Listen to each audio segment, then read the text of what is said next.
Tensions between Ireland and the United Kingdom have grown in recent times. Last week on the show, we covered comments made by Tánaiste Micheál Martin, who said that Ireland would not be a loophole for the UK's Rwanda policy scheme.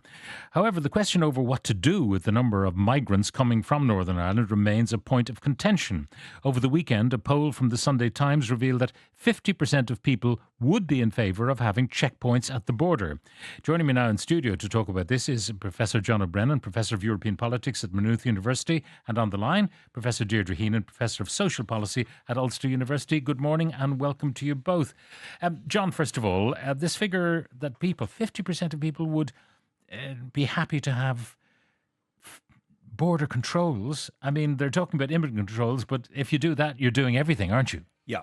I think we should be deeply suspicious of this poll. Any poll that's taken in the moment of great political controversy, and this row between the UK and Ireland went on basically all through that period when the poll was being conducted. I think we have to be very suspicious of it, Pat. I mean, if you actually begin to nuance that question and you point out to people the problems that occur as a result of taking that kind of action, then I think you get a very different kind of answer from your respondents. But as politicians who are on the wrong end of a poll will always tell you, this is just a snapshot in time. And when the election comes, it'll all be different. Isn't that what polls do? They tell you the mood of the people when the poll is taken. At a particular moment. And it's very clear that emigration has risen so much up the ranking or the hierarchy of issues that people have, that it kind of supersedes everything. And that's, I think, why you got the answer that you got it to the question that was framed in that particular way. Deidre, what was your reaction when you saw those figures? Well, I think any academic worth their salt would say, when was this poll taken? Who was it taken by, and how was the question framed? And all of that would suggest that it was a fairly leading question in a time where tensions had been raised. And I think, yes, we shouldn't pay much attention to the poll, but we should not ignore the fact that immigration has risen up the policy agenda, both in the Republic of Ireland and the UK. And the question is why tensions between Dublin and London over immigration are a reminder, in my opinion, that Anglo-Irish relations post-Brexit are fragile. When you say they're fragile, it's because the United Kingdom is outside the European Union. I mean, things that we took for granted are no longer so. And we have this fudge, which has come about where we still have open borders, but they're not really that open because there will be checks, particularly from goods leaving the Republic and going into the United Kingdom. Well, look, we've argued about an Irish border for the last 6 years. I think what we are seeing here, both in the UK and the Republic of Ireland, is an abject failure of systems that were supposed to deal with asylum. And politicking and weaponising the border is just simply reckless. The idea that Ireland can identify those who came from the UK and send them back to Britain is as ludicrous as sending migrants to Rwanda. The Home Office in the UK say that they cannot locate 60% of migrants identified for deportation. What I would worry about is the dehumanising language, the rhetoric used around migrants, about Brexit Britain, normalising hatred and far-right language. I would be particularly worried about conversations that I have heard this week saying, migrants have put an intolerable strain on our public services. I know in Northern Ireland, for example, that far from putting an intolerable strain on the National Health Service, for example, it's migrants that are keeping the National Health Service afloat. No, it's but our consultants. And indeed, and the ministers here, both the Taoiseach and the Minister for Justice, have made that point very clearly. Yep. Go into any hospital, a large hospital in the Republic of Ireland, and you'll find many doctors and nurses are from all over the world. But people will say, look, these are the people who come in on a visa, the people who have a job to go to, who have skills that the economy needs. We are getting people coming in who have no skills that are marketable in this economy and no perceptive reason as to why they should perhaps have arrived on the furthermost western part of the EU. Of all the places in all the world, you end up in Connemara. Do you know? Well, yes, I understand that, but I think really what we're saying here in terms of policy, what is required is a short-term, medium-term and long-term strategy. Processing people quickly, ensuring that people are dealt with efficiently and effectively. A plan to clear Mount Street is just that. It's a plan that will last for a day, it plays into the Ireland is full gang, and I don't think it's a good look.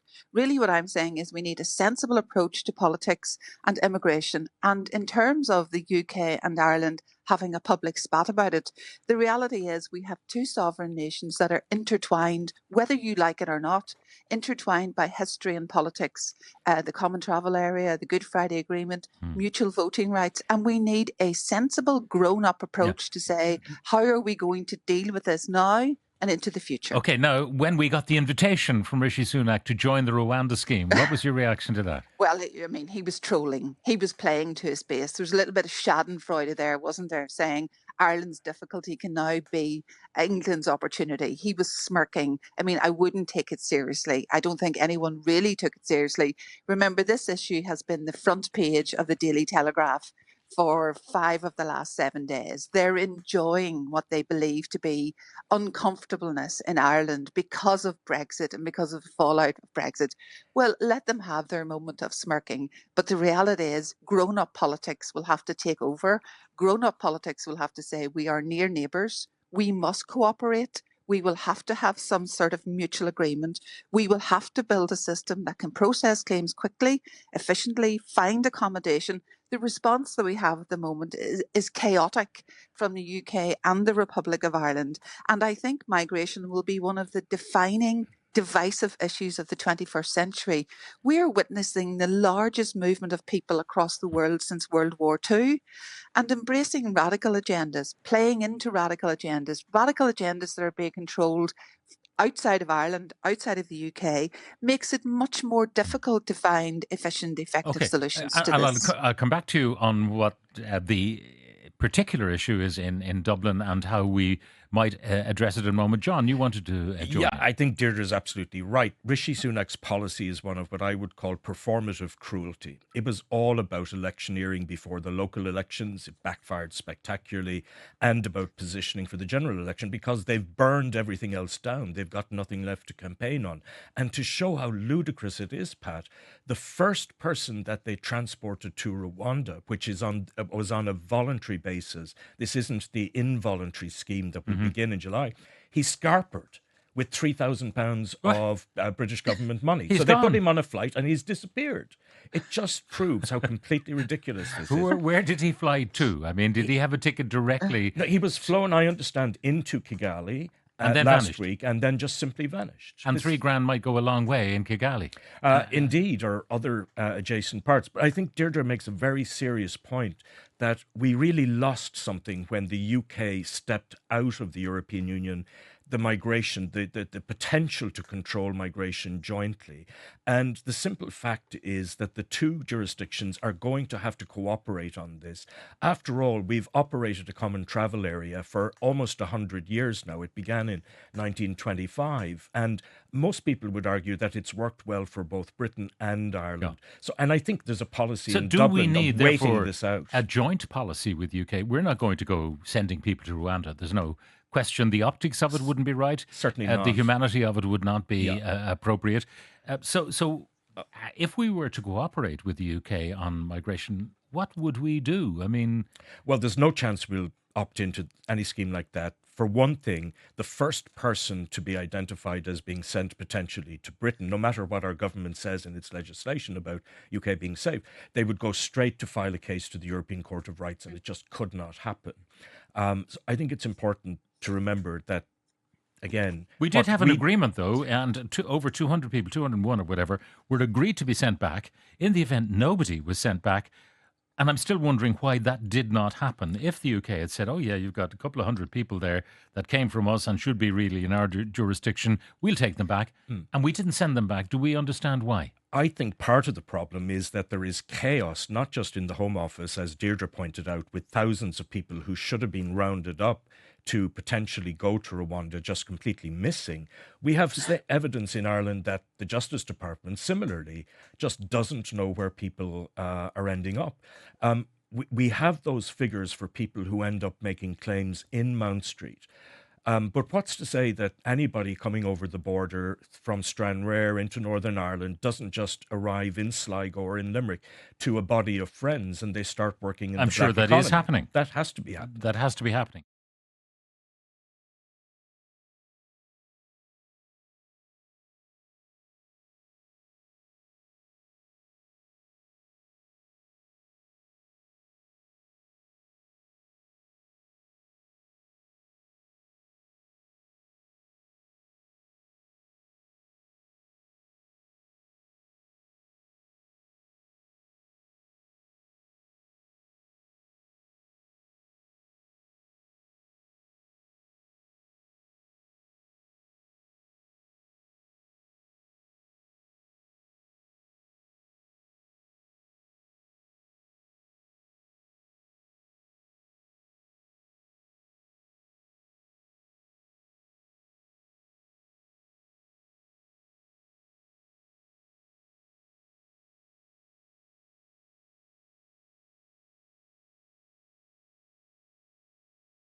Deirdre, just going back to the specific problem, I mean, we had the tented village in Mount Street outside the IPAS office, and that was probably scandalising people who lived in the area, trying to do business in the area, and the whole question of hygiene and health and all of those questions, which then the government decided to address by moving people out to Crooksling and other places.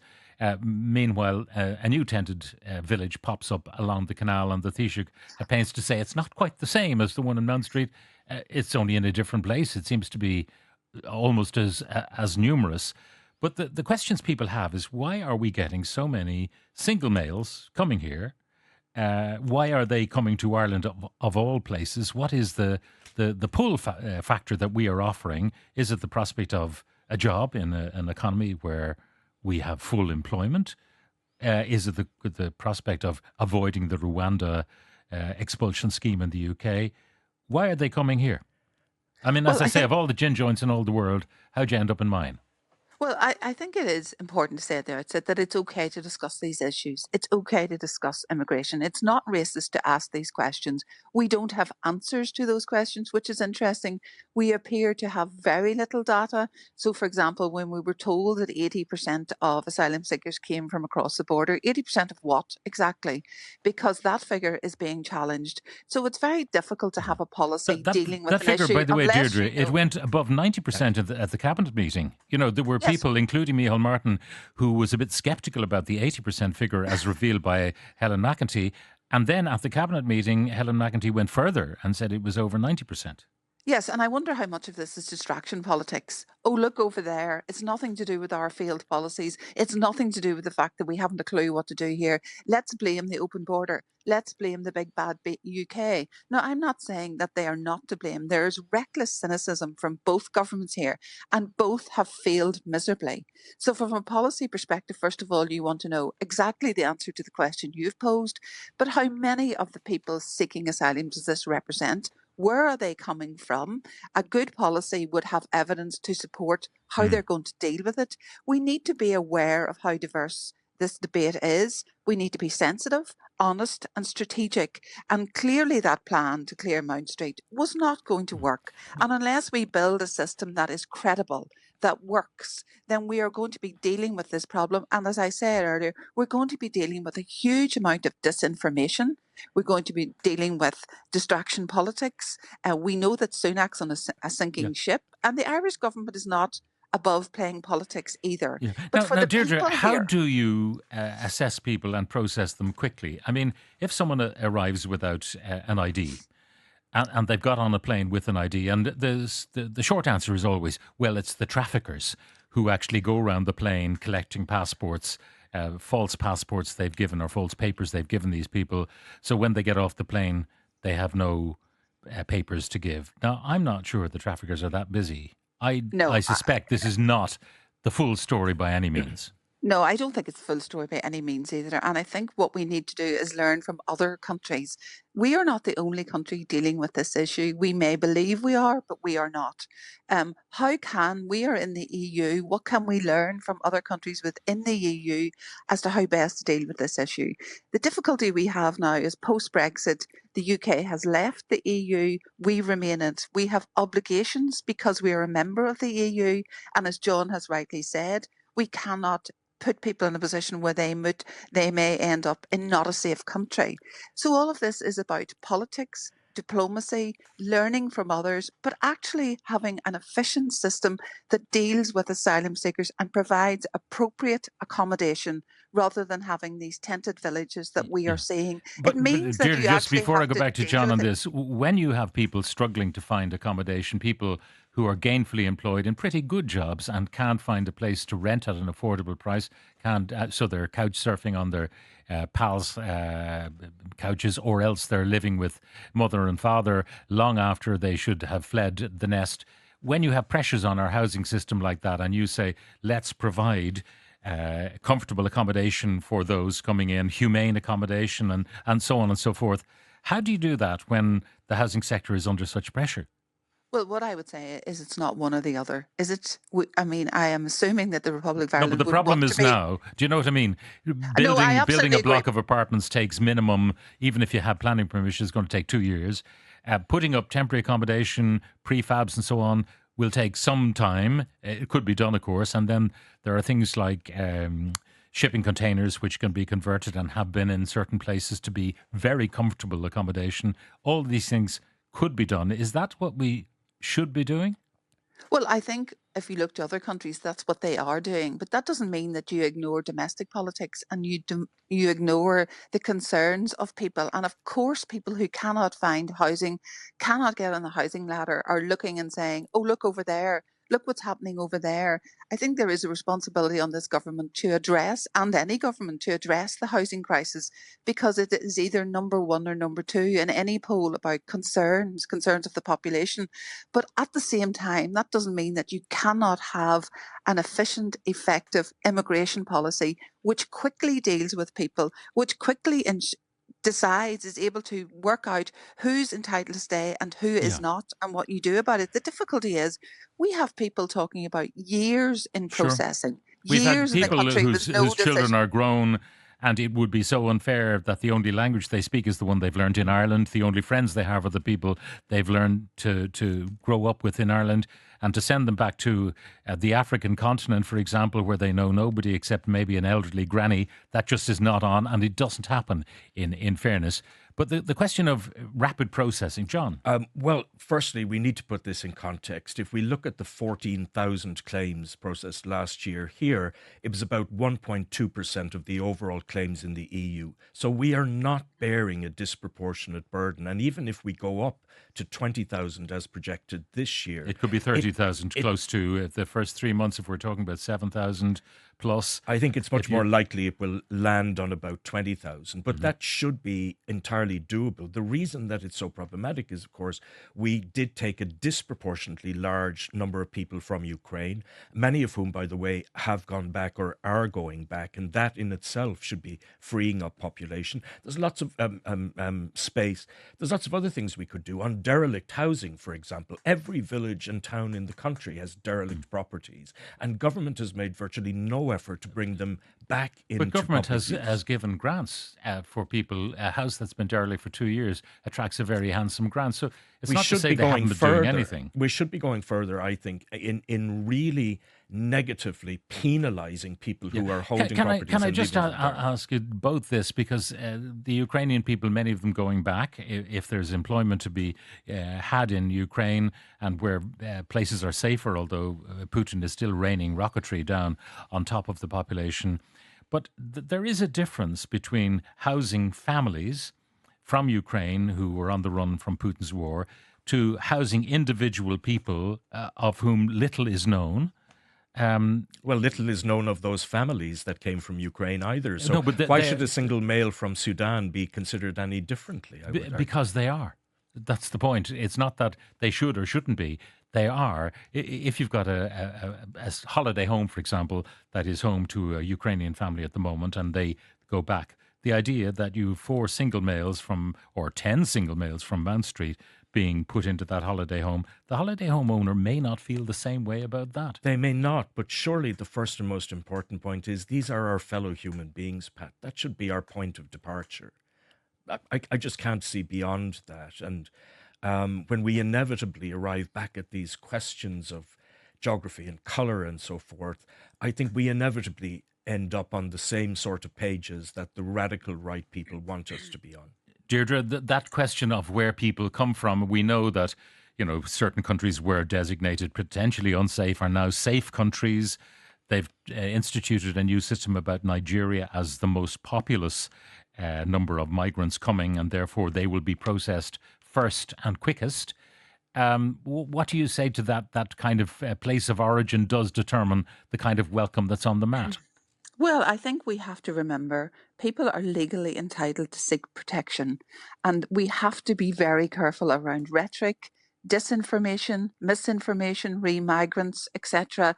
We cannot dehumanize people. That does not mean at the same time you can't have a policy which identifies people that have a legal right to be here and people that do not have a legal right to be here, and have a system where they are returned quickly and But efficiently. to I where? think that's the If they've least. come from the UK, for example, and I mean, on our program, Barry White interviewed one particular migrant, I think from Africa, but who had lived so long in Scotland that he had a Scottish accent.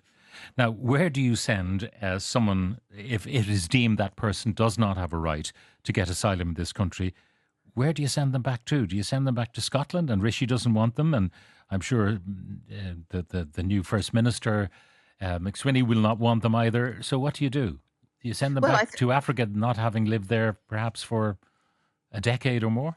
Well, it goes back to your earlier point. What you have is a system which does not allow people to be in the country for 10, 20 years without any effective processing, without any information about them, where they kind of languish in a system where they're not entitled to work, they're in no man's land. I mean, that doesn't work for anyone. So if we haven't dealt with this efficiently and effectively, it's time to really get a grip on it. And, to send them back to the UK, we know that this is nonsense if the UK say we are not willing to take them. So it goes back to being part of the European Union and what we opt into and opt out Yeah. of, but also then having a system with our near neighbours where we are cooperating in a Yeah, but sensible, it logical needs way, not grown up. politicking. It needs grown up government in the UK It for does. everywhere. that to happen. But Last question to you both. Were you surprised at the finding? 50% of people said we should have border checks. 52% of Sinn Féin supporters.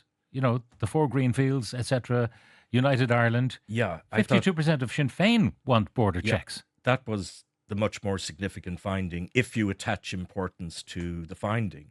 Yeah. I mean, I think it speaks to just the very nuanced views, Pat, that people have about this on both sides of the border. And certainly there is no automaticity attaching to a United Ireland. When the census result came out in 2021, a lot of people were saying, well, Catholics are finally a majority, everything is going in the right direction. But if you actually drill down into the data, there is much, much more nuance, even in what you might think might be established Republican circles like those that Sinn Féin are part of. And your last words on this one, Deirdre?